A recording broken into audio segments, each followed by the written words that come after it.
Si tu enlèves l'enfant dans les seins, l'enfant tombe malade. Même si ça a déjà fait une semaine, remets-lui d'abord dans les seins. Peu importe d'abord son âge.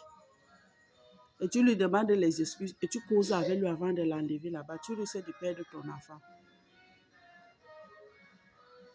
Si tu constates de temps en temps que quand le papa supporte ton enfant, l'enfant est toujours joyeux. Ou quand tu pars chez vous, l'enfant aime sa mère, elle aime sa mère, oui.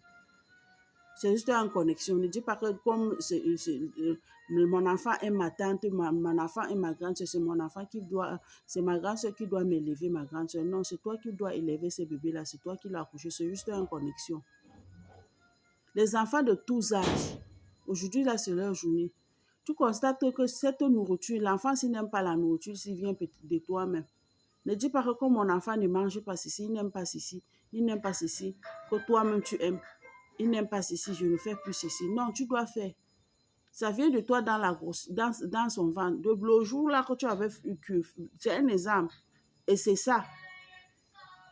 Le jour que tu avais préparé le gombo koussou, je ne sais pas, on t'a annoncé une nouvelle. Tu es devenu paralysé. L'enfant aussi a pris en considération jusqu'à aujourd'hui là. Tu dois continuer à préparer le gombo. Et s'il y a autre chose, après, tu constates qu'il y avait autre chose. C'est là où tu dois désactiver ça ou refuser catégoriquement de ne pas donner à ton enfant.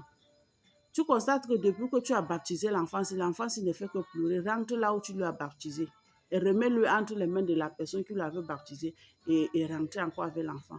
Tout ce que l'enfant est né avec n'était pas mauvais. C'est sa chose qu'il réclame. Il est devenu triste depuis qu'on l'a baptisé. Il pleure trop. Depuis qu'on l'a baptisé, il a